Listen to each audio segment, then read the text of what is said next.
Hello बच्चों, तो कैसे हो आप लोग। मैं Manjit Mandal, director and founder Abhinav coaching classes Kanker.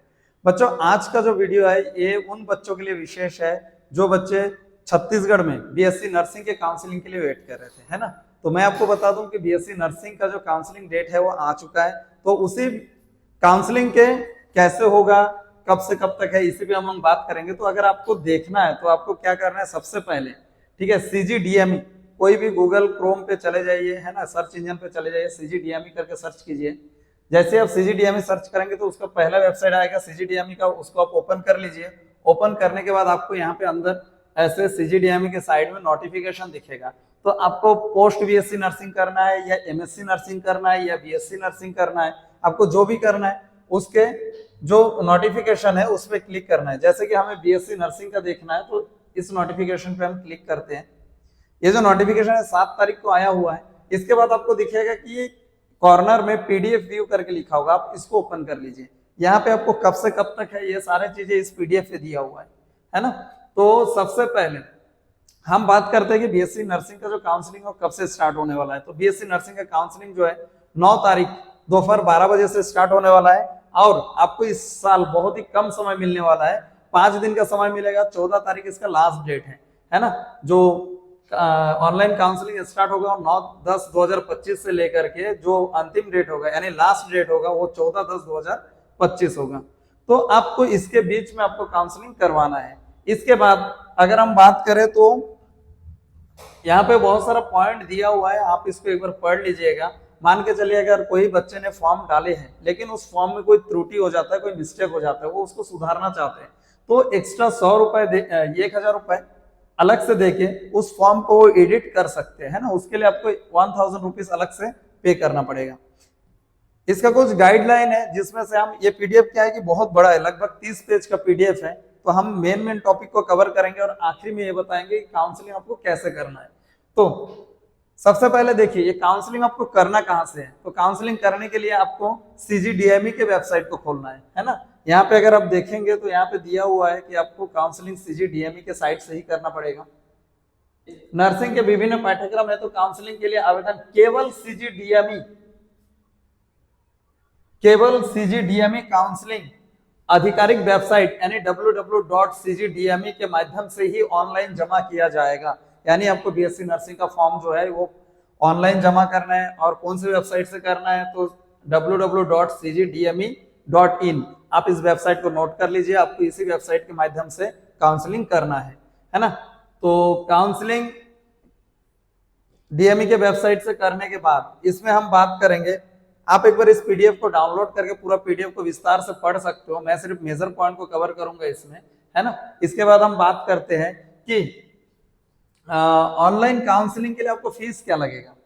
तो अगर आप जनरल कैटेगरी से या फिर ओबीसी कैटेगरी से तो उस कंडीशन में यानी अनरक्षित या फिर अन्य पिछड़े वर्ग की श्रेणी से है तो आपको 1000 रुपए फीस पे करना पड़ेगा। और यदि आप अनुसूचित जनजाति या अनुसूचित जाति से आते हैं तो आपको 500 रुपए, यानी ST SC के लिए आपको 500 रुपए प्रति फॉर्म पे आपको पे करना पड़ेगा।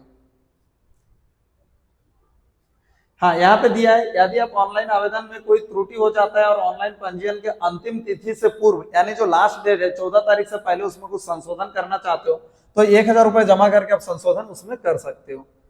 नेक्स्ट हम बात करते हैं कि कौन कौन सा जो डॉक्यूमेंट है वो जरूरी है ना। आप अगर बीएससी नर्सिंग की काउंसलिंग करने जा रहे हो तो आपको कौन कौन सा डॉक्यूमेंट लेके जाना पड़ेगा। तो सबसे पहले यहाँ पे दिया हुआ है आपके पास आपका जाति प्रमाण पत्र होना चाहिए, है ना। जाति प्रमाण पत्र, स्थायी जाति प्रमाण पत्र। उसके बाद यदि आप दिव्यांग यानी आप फिजिकल हैंडीकैप्ड है तो आपका उसका सर्टिफिकेट होना चाहिए, या आप सैनिक वर्ग से आते हैं तो उसका सर्टिफिकेट होना चाहिए, स्वतंत्र सेनानी है तो उसका सर्टिफिकेट होना चाहिए। ये सबके लिए कंपलसरी नहीं है, जिसके पास है वो केवल इस सर्टिफिकेट को लगा सकते हैं। इसके बाद ओबीसी, अगर आप ओबीसी कैटेगरी से हो तो आपको नॉन क्रीमी लेयर, अगर गैर क्रीमी लेयर से आते हो तो आपको उसका प्रमाण पत्र होना चाहिए। प्रमाण पत्र के लिए आपको क्या करना है, आपको आपका इनकम सर्टिफिकेट बनाना पड़ेगा। निवास प्रमाण पत्र, आपके पास निवास प्रमाण पत्र होना चाहिए, है ना। पहले वाला था जाति प्रमाण पत्र, दूसरे वाला है निवास प्रमाण पत्र। इसके बाद आपके पास 10वीं का अंक सूची होना चाहिए, जन्म प्रमाण पत्र, अगर 10वीं का अंक सूची या जन्म प्रमाण पत्र दोनों में से एक चाहिए, 12वीं का अंक सूची चाहिए, आपका 12th पास आउट का अंक सूची, ओरिजिनल चाहिए सारे डॉक्यूमेंट, स्थानांतरण प्रमाण पत्र, जब आप स्कूल से पास करते हो तो वहां से आपको एक स्थानांतरण प्रमाण पत्र और माइग्रेशन प्रमाण पत्र दिया जाता है, तो ये दोनों भी कंपलसरी है।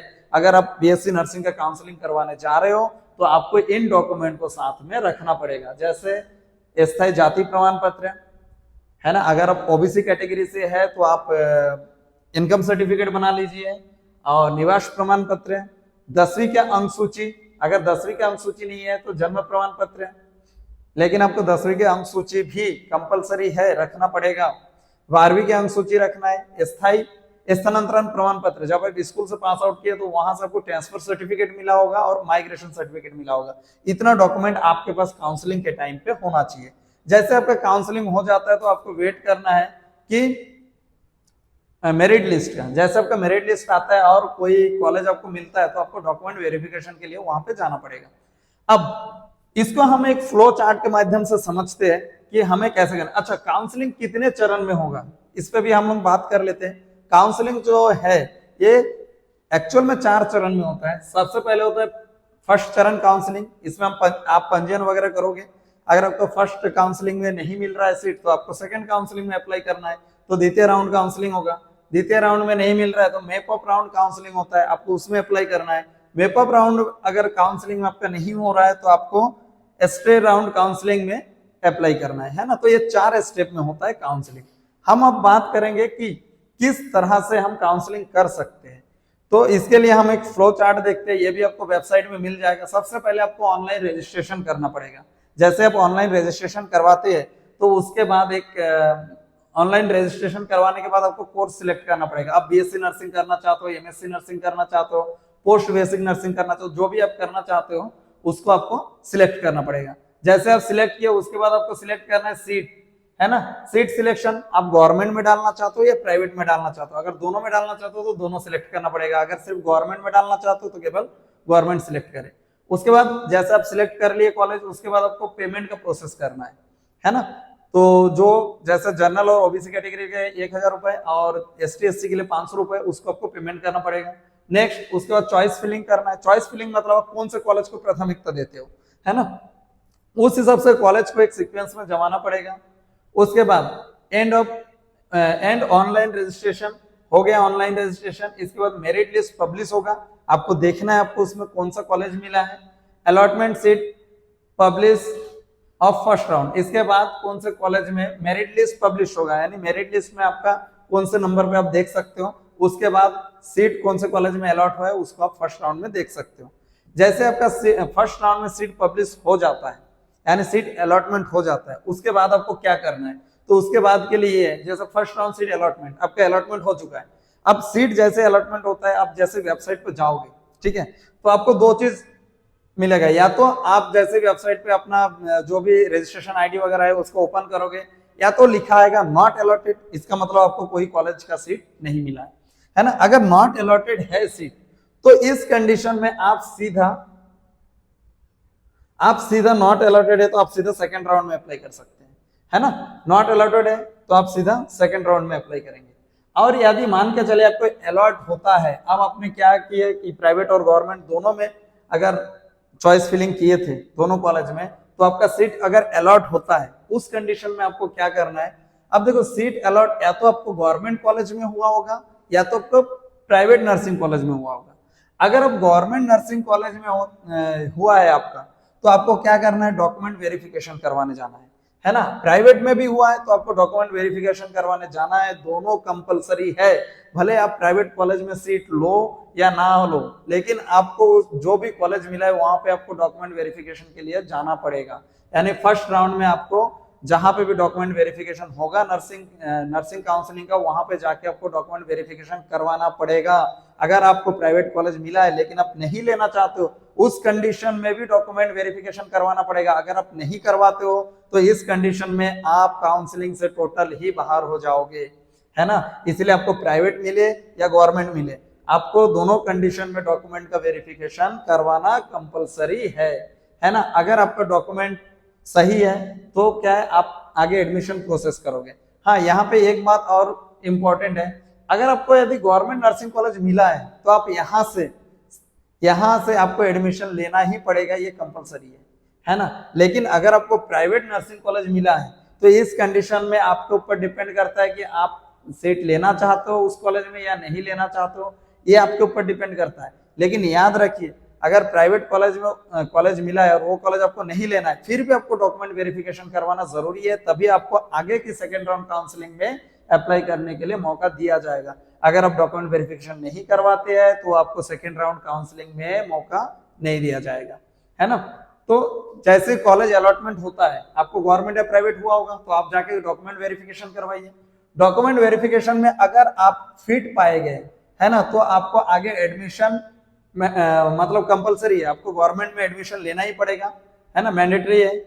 अगर मान के चलिए आप प्राइवेट मिला है, अगर आप डॉक्यूमेंट वेरिफिकेशन करवाए और डॉक्यूमेंट वेरिफिकेशन में आपको फिट पाया जाता है, तो उस कंडीशन में प्राइवेट कॉलेज अगर मिला है तो जरूरी नहीं है कि आपको एडमिशन लेना पड़ेगा, आप एडमिशन ले भी सकते हो, नहीं भी ले सकते हो, है ना। लेकिन अगर आपको गवर्नमेंट कॉलेज मिला है तो उसमें कंपलसरी है, मैंडेटरी है, आपको कॉलेज लेना ही पड़ेगा, है ना, उस कॉलेज में एडमिशन लेना पड़ेगा। अगर नहीं लोगे तो क्या होगा, नहीं लोगे, अगर आप एडमिशन नहीं लेते हो, है ना, इफ नॉट ज्वाइनेड, तो आप totally out of counselling process, यानी काउंसलिंग प्रोसेस से सीधा बाहर हो जाओगे।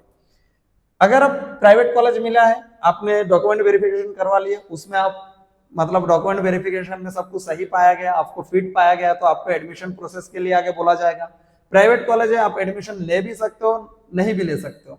अगर आप एडमिशन लेते हो तो एडमिशन के थ्रू भी आप सेकेंड राउंड काउंसलिंग में अप्लाई कर सकते हो, है ना। और अगर आप नहीं लेते हो, आपका डॉक्यूमेंट वेरिफिकेशन हो चुका है, तो आप सीधा आके आप सेकेंड राउंड काउंसलिंग में अप्लाई कर सकते हो। तो इसमें हमें ध्यान क्या देना है, अगर गवर्नमेंट कॉलेज मिला है तो आपको डॉक्यूमेंट वेरिफिकेशन करवाना है और एडमिशन भी कंपलसरी है लेना। अगर आपका डॉक्यूमेंट वेरिफिकेशन हो गया है तो आपको उस कॉलेज में एडमिशन लेना ही पड़ेगा। लेकिन अगर आपको प्राइवेट कॉलेज मिलता है तो डॉक्यूमेंट वेरिफिकेशन करवाना कंपलसरी है। अगर आप नहीं करवाते हो कि मेरे को प्राइवेट कॉलेज मिला है, मैं डॉक्यूमेंट वेरिफिकेशन नहीं करवाता, है ना, सेकेंड राउंड काउंसलिंग में देखेंगे। लेकिन अगर आप डॉक्यूमेंट वेरिफिकेशन नहीं करवाओगे तो उस कंडीशन में भी आपको आउट ऑफ काउंसलिंग प्रोसेस कर दिया जाएगा, तो आपको डॉक्यूमेंट वेरिफिकेशन करवाना ही पड़ेगा, है ना। अब ये हो गया आपका फर्स्ट राउंड काउंसलिंग कंप्लीट। इसके बाद जिनको गवर्नमेंट कॉलेज मिला है वो सेकेंड राउंड में एडमिशन लेने के बाद अपग्रेडिंग के लिए अप्लाई कर सकता है ना। तो second round counselling next start होगा, नेक्स्ट सेकेंड राउंड काउंसलिंग। अब सेकेंड राउंड काउंसलिंग जैसे स्टार्ट होगा तो आप जैसे अपना रजिस्ट्रेशन आईडी डालोगे, फिर से वही सेम प्रोसेस दिखाएगा। अगर आपको सीट किसी कॉलेज में मिला है तो अलॉटेड दिखाएगा, नहीं मिला है तो नॉट अलॉटेड दिखाएगा। तो नॉट अलॉटेड है तो आप सीधा वहां से चले जाते हो थर्ड राउंड मेपअप राउंड काउंसलिंग में चले जाओगे, है ना। आपको और कुछ करने की जरूरत नहीं, आपको तो सीट मिला ही नहीं है। और जिनको सीट मिला है, अगर गवर्नमेंट मिला है तो वही उनका कंपलसरी एडमिशन लेना पड़ेगा, है ना, ठीक है। और यदि प्राइवेट मिलता है तो प्राइवेट में क्या है कि आपको एडमिशन लेना पड़ेगा सेकेंड राउंड में। अगर आप नहीं ले रहे हो प्राइवेट कॉलेज तो इस बार भी आप काउंसलिंग से बाहर हो जाओगे, है ना। अगर आप एडमिशन लेते हो तो आप,